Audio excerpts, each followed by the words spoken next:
Imagine surviving 1356 days as a prisoner of war. Every single day you're getting tortured. Every single day you have to do brutal forced labor. All the tropical illnesses, you've got them. Starvation. And besides starvation, you're also lost at sea for 5 straight days in shark-infested waters. And if that wasn't enough, you also survived the Nagasaki atomic bomb. This is a story of Alistair Urquhart, the luckiest man in history.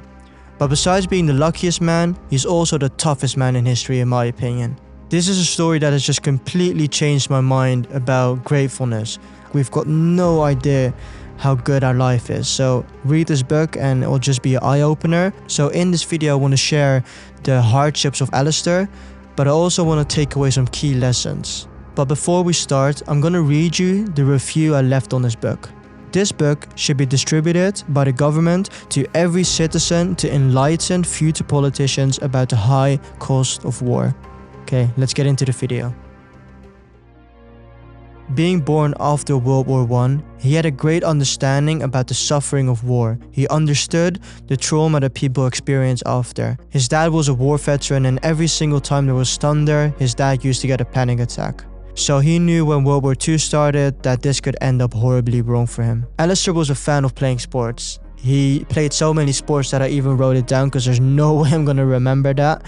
He played football, rugby, gymnastics, cricket, running, dancing, and every single morning at 6 AM, he'd be swimming in the ice-cold waters. And the reason he played sports is because he loved playing it. But what he didn't realize, his great physique, his great health later benefited him when they had to do all the walks in the jungle. He had to carry all those heavy things, so it basically saved his life, because if he wasn't able to carry those heavy things, those heavy rocks during his war camps, the Japanese soldiers probably would have killed him. And this is just a great example of how current actions can basically save the future you.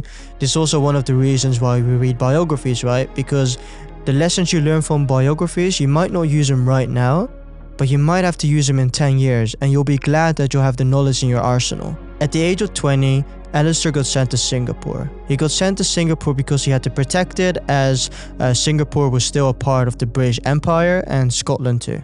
And he noticed straight away that they were in grave danger. The officers were way too egotistical. They felt like they were inferior and they couldn't be harmed, and the Japanese were no danger for them. Like, no one could hurt the British Empire, right? Because the British Empire has been on top for the past 200 years. Well, that was a mistake, because obviously the Japanese were way stronger than they expected. And this is probably the funniest part about the whole book, because the rest of the book isn't really that funny, it's quite serious. They were actually taking siestas during the training camps. The British Empire was literally taking siestas while training for World War II. That's probably the most stupid thing I've ever heard in my life. Like, that makes no sense, and this is one of the laws of 48 laws of power too. Like, never underestimate your enemy. That's like probably rule number 2 or 1.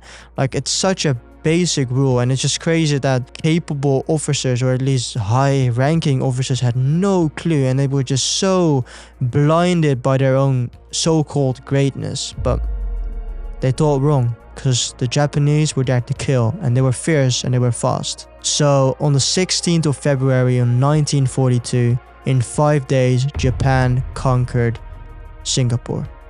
This is what Alistair wrote. The horrible reality broke over me in sickening, depressing waves. I was part of Britain's greatest ever military disaster, a captive, a prisoner. It was a gut-wrenching realization to think that my liberty was gone, and no telling for how long it would be so. This was the worst moment of my life. And besides being caught, Alistair was also responsible for 3 young boys, 14, 15 and a 16-year-old.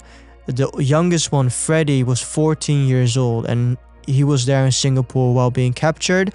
So imagine the stress on Alistair. Besides being hopeless and having no control on what your next step is, because you're a prisoner now, you're also responsible for 3 young kids. So now the whole British army was imprisoned, right? And they had to march. This is what Alistair wrote in his book. Then, as we marched along the dusty road, without warning, a horrific sight confronted us. We came face to face with a thicket of severed Chinese heads, speared on poles on both sides of the road. The mutilated bodies of these poor souls lay nearby, and the heads, with their eyes rolled back, presented a truly shocking spectacle.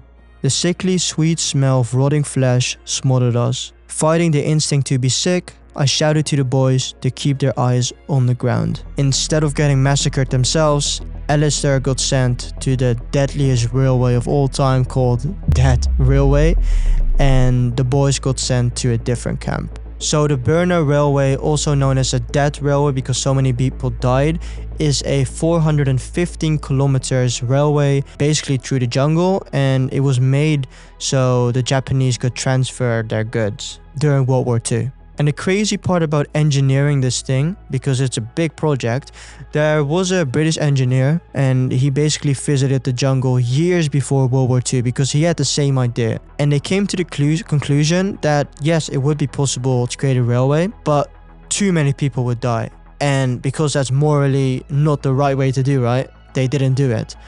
But obviously the Japanese didn't give a So 90,000 civilians died, plus 12,000 prisoners of war. So think about Australian people, Dutch people, American people, British people, which is just crazy to think about, especially because the Japanese hardly had to pay anything back after World War II. So the day started around 4:30 a.m. With a hard wake-up call, the prisoners instantly had to wake up, stand up, and the Japanese would count their heads to check if no one ran away. And even if they ran away, there's no way they would survive in the jungle. As breakfast, they get one small portion of rice. It was literally barely enough to sustain their body. I'll show you a picture of what their body looked like. If you can't handle that, just then skip like 10 seconds of this video because it's quite disgusting.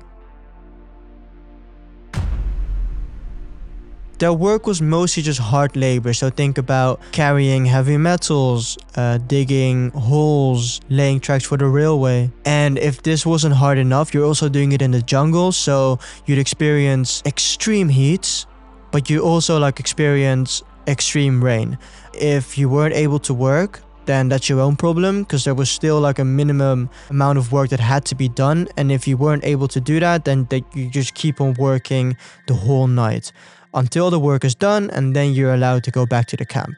Around noon, they did get a small break, and they basically had the same thing again, and that was rice.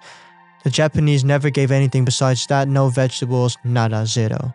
After your meal, you instantly had to get back to work, and the guards were extremely strict. If you were trying to slow down, if you were slowing down the team, you were getting your ass kicked. This is what Alistair wrote in his book. The cruelty of the Japanese guards was beyond anything I could have imagined. They treated us worse than animals. Every day was filled with fear and suffering as they beat us relentlessly, showed no mercy to the sick and weak, and worked us to the point of collapse. And one of the saddest things about this book is that Alistair writes about soldiers committing suicide. And the one thing he noticed, which was kind of surprising to me too, is that the younger soldiers were committing more suicide than the older soldiers. And the reason for that is because the older soldiers had something to live for. They had a family to get back to. They had a daughter to come back to. They had a son to get back to. They had a wife to get back to.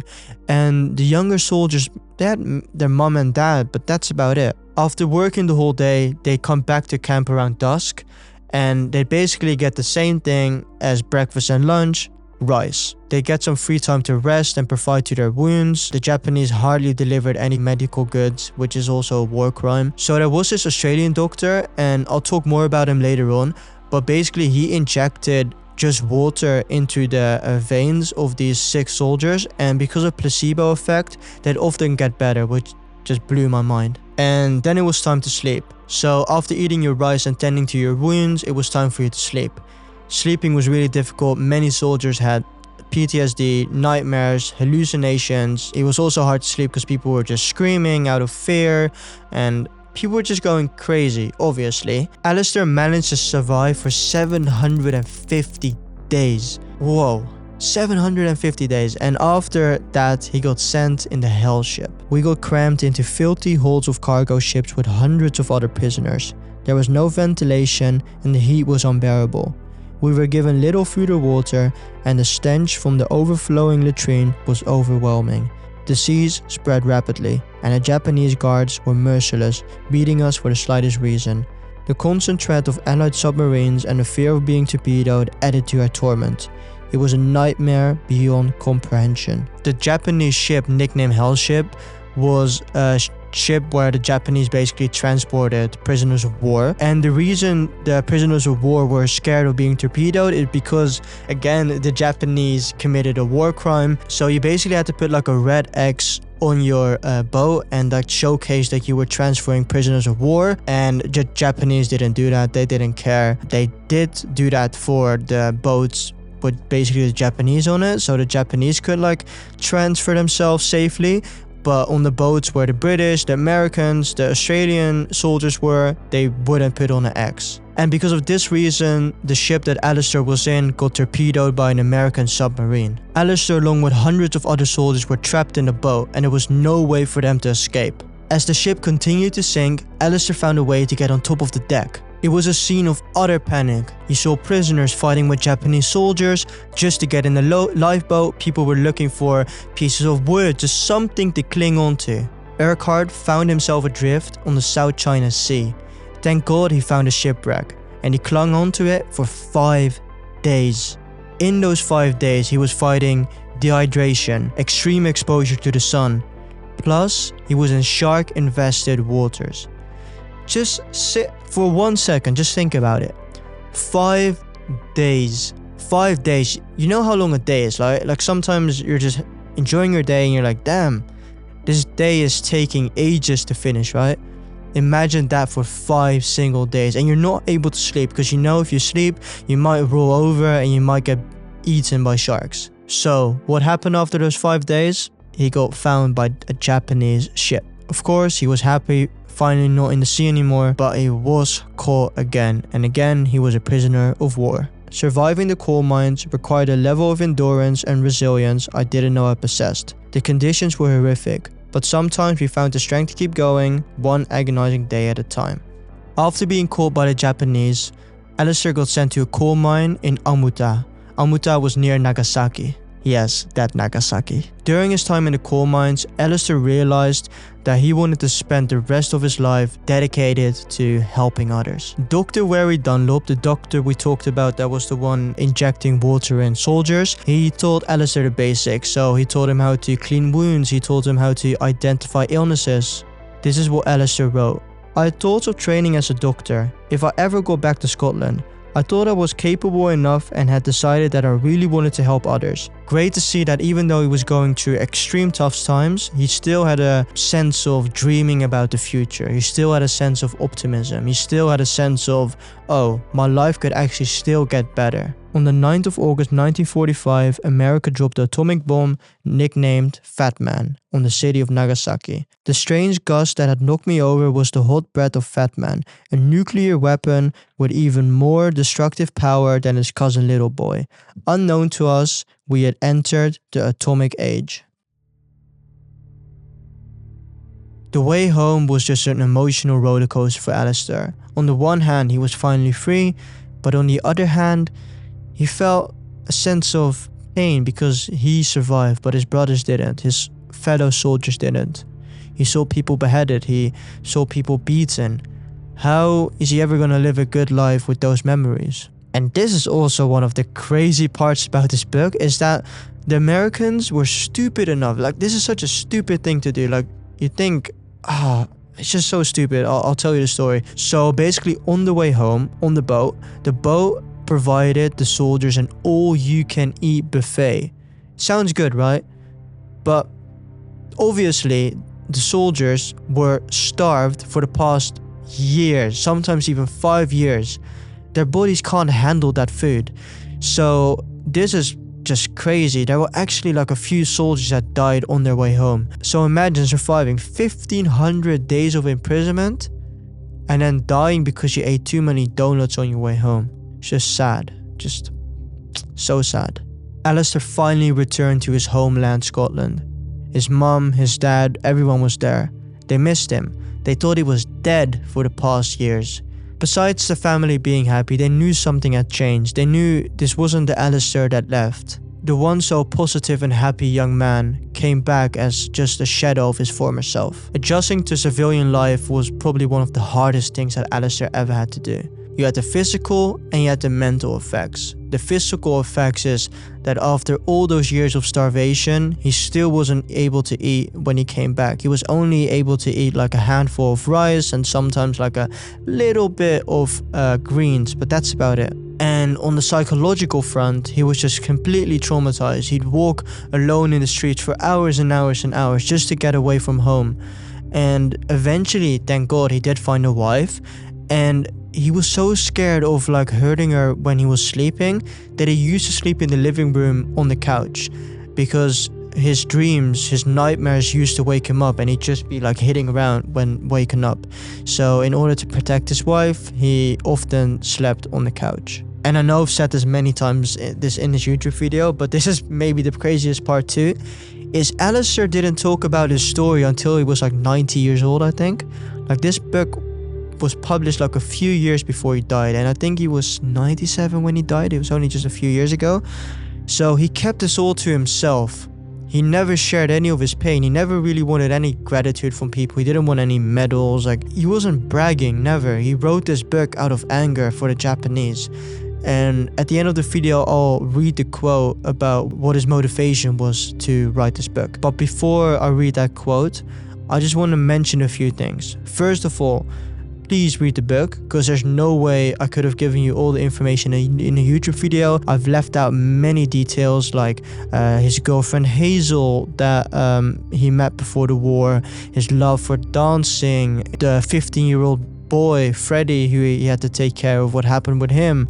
Spoiler alert, he killed himself eventually. He did survive the war. There's just so many great stories that I wasn't able to share with you guys, so please read the book. The audiobook is also really good. Plus, if you're more into podcasts, I recommend listening to Founder's Podcast. Founder's Podcast did an episode about him. He basically summarizes his life, plus he takes away some great valuable lessons. Thank you everyone for watching. I hope this story impacted you as it impacted me. Please subscribe, and I'm gonna read you the quote now. My business with Japan is unfinished. However, and will remain so until the Japanese government fully accepts its guilt and tells people what was done in their name. For as well as being a lucky man, I am an angry man. We were a forgotten force in Singapore that vanished overnight into the jungle of Burma and Thailand to become a ghost army of starved slave laborers.